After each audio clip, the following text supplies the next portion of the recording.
더마카와 함께 시선 집중의 문을 열겠습니다. 어서 오세요. 네, 안녕하세요. 더마카입니다. 호랑이님이 한 주의 시작은 시선 집중과 함께 모두 안녕하십니까? 라고 인사 전해주셨고요. 네. 안톤님은 아침 루틴이 MBC 미니 틀어놓기인데 오늘은 유튜브 열고 좋아요까지 추가하고 청소 시작하며 출근 준비합니다. 라고 인사해 주셨습니다. 아이고 청소하시면서도 출근 준비하시고 바쁘시네요. 상당히 부지런하시네요. 그러니까요. 청소는 퇴근 후에 저는 하셔도 될 것 같은데. 제일 싫은 게 청소인데. 네. 네, 그렇게 말씀하시면 JB의 집이 상상되잖아요.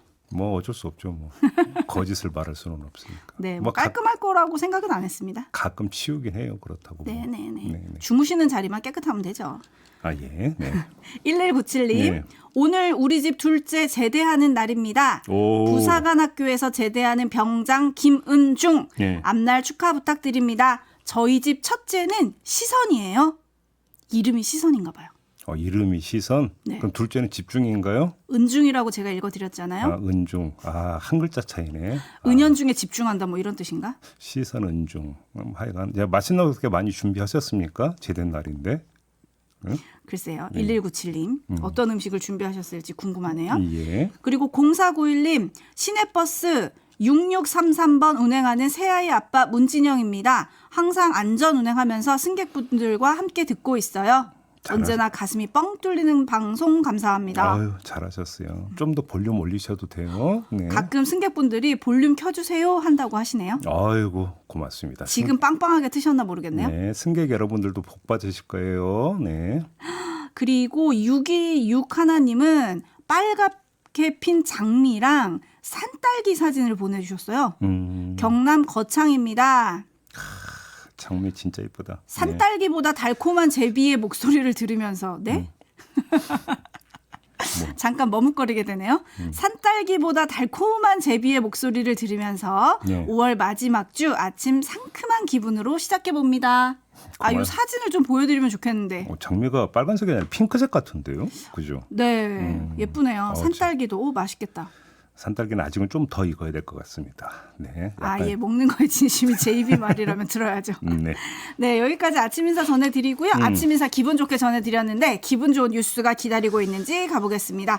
오늘 주목할 첫 번째 뉴스 어떤 건가요? 내일 국회 본회의에서 최상병 특검법 재표결이 있을 예정 아니겠습니까? 근데 국민의힘에서 찬성 의사를 밝히는 의원이 추가로 더 나왔습니다. 최재형 의원이 또 의사를 밝혔습니다. 이로써 김웅, 안철수, 유이동 의원에 이어서 최재형 의원까지 모두 4명이 됐는데요. 공개적으로 찬성 의사를 밝힌 의원만 4명입니다. 근데 추경호 원내대표가 어제 관련해서 한마디 한 게 있는데요. 잠깐 들어보시죠. 전체 의원님들의 회의 참석 또 의사 이런 것이 큰 이탈 없이 대체적으로 예상 범위 내에서 지금 진행이 되고 있다. 네. 이 말에서 밑줄 쳐야 하는 대목이 하나 있는데요. 바로 예상 범위입니다.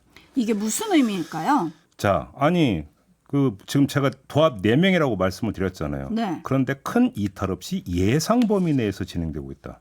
그러면 예상 범위는 어디까지가 되는 겁니까? 이게 당장 궁금해지지 않습니까? 그러네요. 이걸 양과 질 두 측면으로 나눠서 한번 진단을 해봅시다. 첫째, 양. 재표결이 이루어지고 난 다음의 최대 관심사는 반기를 든 의원들의 규모 아니겠습니까?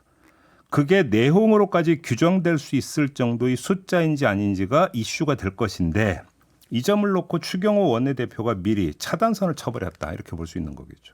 그 정도 숫자는 별로 의미 없다. 예상했다. 우리도 그 정도는 예상했다. 큰 의미 없다. 평가절하하기 위한 사전 언급 아니냐. 이렇게 해석할 여지가 있는 거고요. 두 번째 질인데요. 그 정도 숫자는 의미가 없다는 주장을 하기 위해서는 그 숫자를 구성하는 하나하나의 성분, 그 의원들의 성향, 그게 원래 그렇다라는 점을 어필해야 합니다. 그렇지 않겠습니까? 다시 말해서 찬성표를 던진 의원들이 원래 그렇고 그랬던 의원들이다. 그래서 찬성표를 던질 거라고 예상했었다. 라고 치부해야 된다는 겁니다. 추경호 원내대표는 이것까지 지금 복선을 깔아놓은 것이다. 이렇게 해석을 할 수 있겠죠. 자, 이렇게 복선을 깔아놓으면 다른 문제도 풀 수가 있다라는 계산까지 했을 법한데요. 어떤 문제를 풀 수 있습니까? 이 자리에서 여러 번 제기했던 문제가 있습니다. 찬성표를 던진 의원들에 대한 징계 문제가 어떻게 될 것이냐, 이 문제를 제기한 바가 있습니다. 자, 숫자도 많지 않을 뿐더러 원래 그렇고 그런 의원들이라고 규정해버리면 징계는 중요 관심사가 아닌 것으로 치부해버릴 수 있습니다. 국민의힘 입장에서. 징계의 효용을 앞세울 명분이 된다는 겁니다. 뭐 그래서 징계를 안 할 수도 있고 하더라도 신용만 내는 선에서 그칠 수가 있다. 이런 이야기까지 연결이 될 수가 있는 것이겠죠. 네, 결국 그 얘기는 누가 봐도 친윤인 의원이 예상 외로 찬성표를 던져야만 한다는 얘기인 건가요? 바로 그게 지금 흘러가는 데 있어서 저희가 눈여겨봐야 되는 체크 포인트라고 보는데요. 지금 야권에서도 자, 이탈표 내지 반란표가 몇 표가 될 것이다라는 얘기가 계속 나오고 있잖아요. 다시 말해서 관심사가 자꾸 표의 수치로 가고 있다는 겁니다. 몇 표나 될 것인가. 근데 지금 여기서 추경호 원내대표가 예상 범위를 딱 해버린 상태에서 그 선에서 멈춰버리면 반전 없는 것으로 결국은 치부가 된다는 겁니다. 그러면 국민의힘 내부에서 나왔던 그러니까 찬성표 같은 경우가 의미가 어떻게 되는 겁니까? 반감되어 버린다는 겁니다. 그런데 진짜 그러냐라는 겁니다.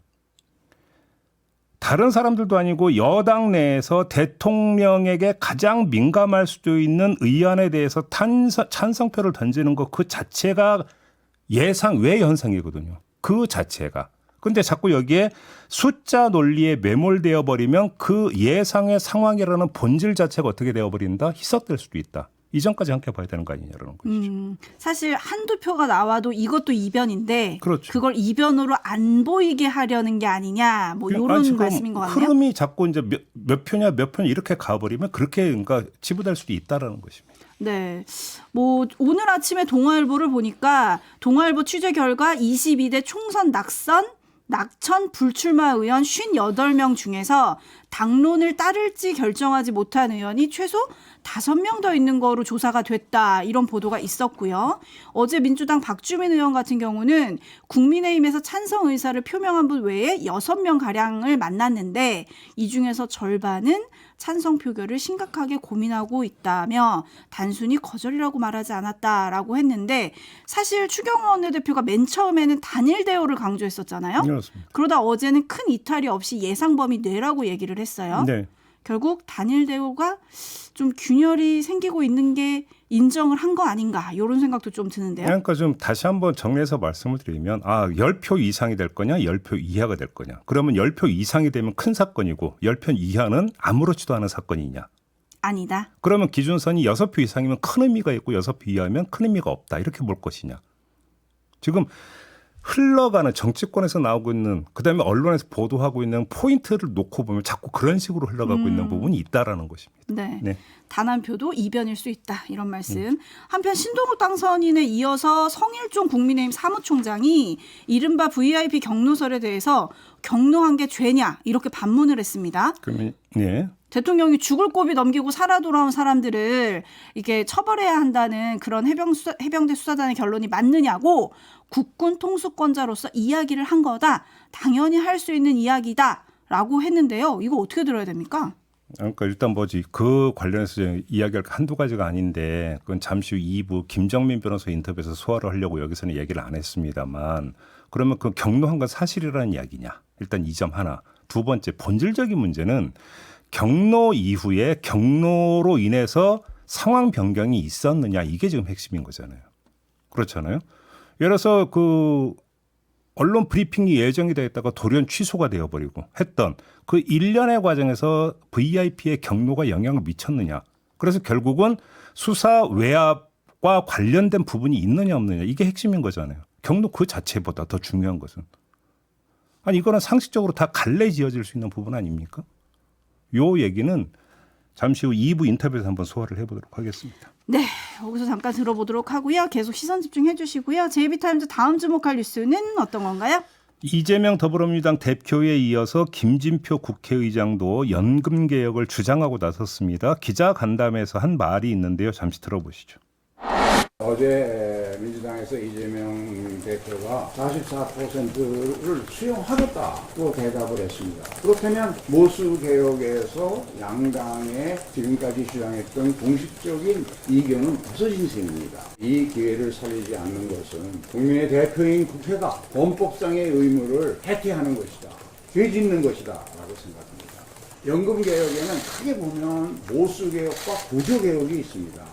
이 두 개를 함께 하자 이런 주장이 있습니다만 제가 보기에는 이것은 국민연금이 현재 처한 상황을 이해하지 못하거나 아니면 어떤 다른 정치적 이유로 무조건 21대에서 연금개혁 못하게 하려고 억지 주장을 한다고 밖에는 볼 수가 없습니다. 네, 그러니까 김진표 의장의 주장은 보험료율과 소득 대체율을 조정하는 이른바 모수개혁. 이거는 21대 국회에서 마무리하고 나머지는 22대 국회로 넘기자, 구조개혁은. 이런 주장이거든요.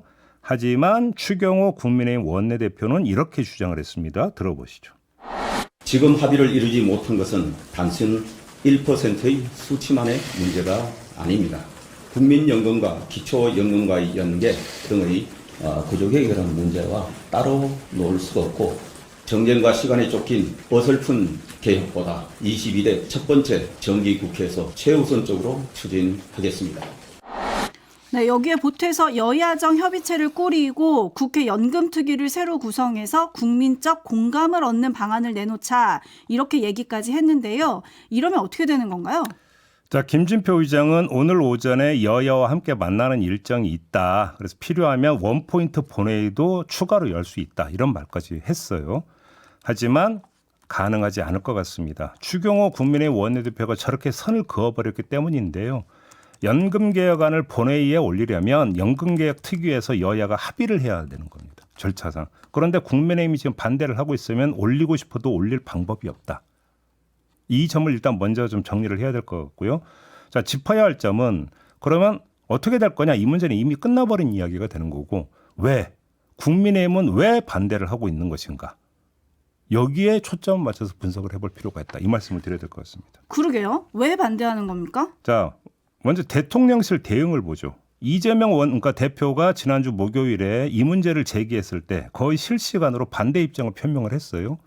이어서 어제 또다시 반대 입장을 내놨습니다. 고위 관계자가 여야가 시간에 쫓겨 결정하기보다 국민 전체, 특히 청년 세대의 의견을 충분히 반영해 결정하는 것이 필요하다면서 현재 21대 국회가 불과 3일밖에 남지 않은 상황이어서 이런 상황에서 대타협으로 이루어지기에는 절대적으로 시간이 부족하다. 반대 의사를 분명히 밝힌 거죠. 따라서 국민의힘이 반대하고 나선 이유는 용산의 강경 입장 때문인 것으로 이해하면 될 것 같습니다. 그럼 2차 질문이 나오죠. 그러면 용산은 왜 선을 긋고 있는가? 왜 반대하고 있는가? 이걸 봐야 되는 거 아니겠습니까? 네, 왜 그럴까요? 일각의 분석은 최상병 특검법 때문이다. 이런 이야기를 하고 있어요. 그러니까 특검법에 강한 반대 전선을 쳐야 하는데 본회의에서 여야가 나란히 손잡고 연금개혁안을 처리하는 게 이에 반한다. 이렇게 보고 있다라는 분석이 있다라는 겁니다. 하지만 이걸로 설명하는 건 좀 솔직히 좀 부족해 보입니다. 왜냐?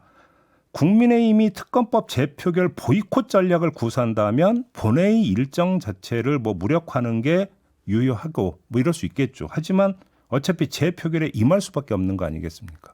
그렇죠? 자, 이 점을 먼저 봐야 되고 오히려 연금개혁 의지가 과연 있는 것이냐 이 점을 좀 봐야 될 것 같은데요.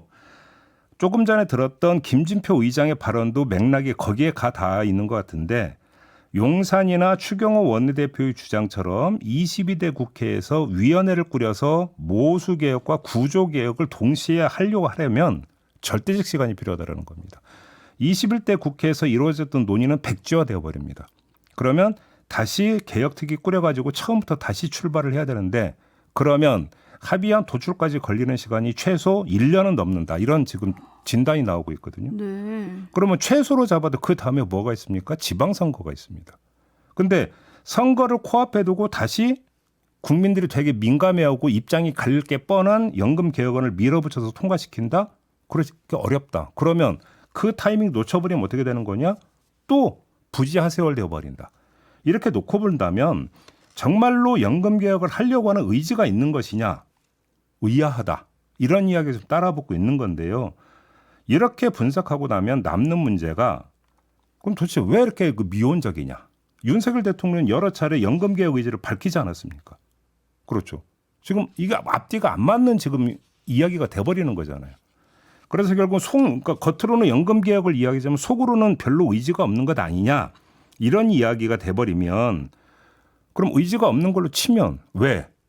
인기 없는 개혁 아니라서 어차피 국민 일부는 반발할 것이기 때문에 근데 만약에 이런 식으로 분석하면 이것도 납득이 안 돼요. 왜냐하면 이재명 대표가 총대 메고 나선 거잖아요. 간단히 이야기를 하면. 그렇죠. 그러면 총대 메고 나섰다라고 하는 것은 연금개혁은 하고 그러면 야당도 그거에 대해서 책임을 진다. 내지 정치적 부담이 만약에 있다면 그것도 안겠다. 이런 의지의 표명으로 보게 되면 그냥 뒤따라가면 되는 거잖아요. 용산은. 그렇지 않습니까? 이렇게 보면 이것도 아니라고 봐야 되는 거고 결국은 뭡니까? 이재명 대표가 총대 맸다라는 표현을 이렇게 바꿔보죠. 이재명 대표가 먼저 깃발 들었다라는 표현을 바꾸면 어떻게 되는 겁니까? 우리가 따라가는 모양새가 되는 거 싫다. 이런 얘기로도 연결이 될 수 있는 거 아니냐는 것이죠. 주도권을 뺏겨버렸다. 네, 밴댕이 님이 이러다 22대 가면 23대 하자고 할 것 같아요. 그러니까. 라고 좀 꼬집어 주셨고요. 영원한 친구님은 이제 와서 일하는 척. 박김님도 비슷한 의견이신데 임기 종료 며칠 전에야 일하는 국회. 황소뭉치님은 민주당이 찬성하니 갑자기 여당은 반대하는 거 아닐까요? 반대를 위한 반대. 뭐 이런 의견들을 보내주고 계시고요. 3116님은 22대 국회가 열리면 상위원장 배분 문제를 놓고 목소리 높여서 이 이슈가 덮일 테고 그러면 연금개혁 등은 다 덮어져 버리고 물 건너 가는 거 아닙니까? 라고 좀 걱정을 해주셨는데 네. 저는 오늘 아침에 조간 보다가 국민의힘 관계자의 말이 눈에 확 들어왔거든요. 이런 말이에요. 우리가 케이크를 만들었는데 민주당이 이제 와서 체리 하나 올려놓고 내가 만들었다고 하는 거 아니냐. 그러니까 지금 조금 전에 말씀드렸던 이재명 대표가 그러니까 깃발든 모양새가 되고 여권이 따라가는 모양새는 싫다. 그 얘기잖아요. 결국은 그 얘기는. 그러니까요. 물론 여당은 그렇게 얘기하지 않겠죠. JB타임즈 다음 주목할 뉴스는 어떤 겁니까? 한국의 이제는 정경련이 아니죠. 한경협이죠. 한경협이라고 부르죠. 한국에 한경협이 있다면 일본에는 경단련이 있습니다. 근데 그 두 단체가 한일 미래 파트너십 기금을 조성하기로 합의한 바가 있었습니다. 윤석열 대통령이 방해를 한 적이 있지 않습니까? 네. 그때 합의가 됐었었는데 근데 그 며칠 전에 전해진 소식이 일본의 경단련, 일본 뭐 게이단련 이렇게 부른다고 하는데 경단련이 기부금을 냈다고 합니다. 한 2억 엔 이상을 기부했다고 하는데요. 왜 이 타이밍에 갑자기 기부를 하고 나섰을까? 이게 지금 궁금해지는 건데 또 일부 보도에 따르면 기부금을 낸 일본 기업이 어디인지는 구체적으로 밝히지 않았는데 전범 기업인 미쓰비시 중공업이나 일본제철, 히다치 조선 등은 돈을 내지 않은 것으로 알려졌다. 또 이런 보도도 함께 있었거든요. 네, 이게 25일 일본 요미우리 신문 보도인데요. 네. 어제 한일 정상회담 성과로 대통령실이 밝힌 내용이기도 합니다. 네. 김태효 국가안보실 제1차장의 브리핑 내용 잠깐 들어보시죠. 작년 6월에 한국에서는 한일 미래 파트너십 재단이 일본 측에서는 일한 미래 파트너십 재단이 출범한 바 있습니다. 한국에서 10억 원 그리고 일본에서 1억 엔 규모의 자금을 출자했었는데요. 이번 주에 일본이 먼저 선제적으로 2억 엔을 추가로 모금을 하였습니다. 여기에 발맞춰서 한경협 측에서도 이 파트너십 재단에 기금을 확충하고 양국의 청년 미래 세대가 보다 활발하게 교류할 수 있도록 촉진해 나가고자 합니다. 네, 네. 대통령실이 발맞춰서 이제 우리도 이렇게 하겠다라고 얘기를 했는데 어떻게 봐야 됩니까? 뭐 일각의 분석은 그다음에 이 보도를 내놨던 요미우리의 분석은 그러니까 네이버 사태 있지 않습니까? 라인 사태 관련해서 지금 한 거 아니야 이런 분석을 내놓고 있던데 그거보다는 지금 타이밍에 한중일 정상회의가 이제 어제 오늘 이틀에 걸쳐 열리는 거 아니겠습니까? 이거를 앞두고 일종의 성의 표시를 한 게 아니냐 일본 쪽에서. 좀 이렇게 봐야 되는 측면이 있는 것 같습니다. 그다음에 라인 사태와 관련해서는 윤석열 대통령이 뭐라고 이야기를 했냐면 한일 관계와는 별개의 사안이다. 네. 이렇게 이야기를 했고 기시다 일본 총리는 보안 거버넌스를 재검토해보라는 요구사항이었을 뿐이다. 이렇게 지금 이야기를 했거든요. 네. 요 점과 연결지어서 보더라도 일본 기업들의 모금이라고 하는 것이 라인 사태 때문이다. 이렇게 연결짓기에는 약간은 좀 무리가 좀 있어 보이긴 합니다. 근데 전범기업이 참여하지 않았다는 점 때문에 이거를 어떻게 봐야 되는가 이런 논란은 계속 일 것 같아요. 당연히 읽어야 되는 거겠죠. 요거는 유튜브 연장 방송에서 한번 짚어보도록 하겠습니다. 네, 자, 마무리하죠. 더마카 수고하셨습니다. 고맙습니다.